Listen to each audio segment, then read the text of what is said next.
Here are 9 tiles. We have 1, 3, and 4 written on them. So 4 cards have 1, 2 cards 3, and 3 cards 4. So Gabriela takes at random a tile. She does not replace the tile. She then takes at random a second tile.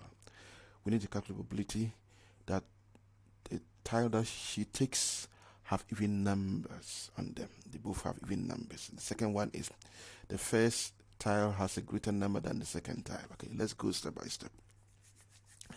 For the first one, if we want to create a diagram, it's going to be more complicated because we start with 3 options, then the next 3, and it's going to be more complicated. So we need to think of options. Okay, for possibility of having even numbers, both cards are even numbers, then they must have what? 4. That's the first thing. That's the only possibility, because only 4 is an even number there. So it means we have probability of getting a 4 and 4 the second time. So getting a 4 for the first time is 3/9. But if you've already gotten 4 for the first one, therefore there won't be any 3 left. There will be only 2 of the 4s left. So that will be 2 out of 8.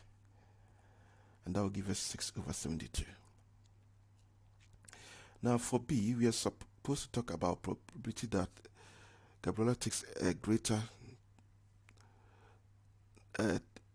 number for the first tile compared to the second one. So what are the options?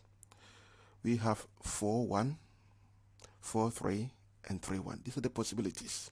Work each out separately and add your answers. So getting a 4 will be 3 out of 9.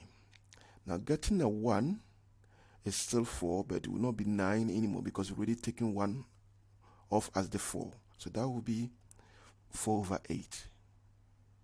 So that gives us 4-1, the answer. Let's look for 4-3. Getting a 4 for the first time was 3/9. Now getting a 3 is 2 options, but not out of 9, but this time out of 8, because first 4 is taken off. So as you can see, there's a pattern. The denominator, there's always a pattern.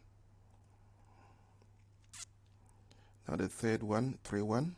Getting a 3 is 2 out of 9, and getting a 1 is 4, but out of 8. So we add these 3 options, and that will give us 26/72. Now last example, we have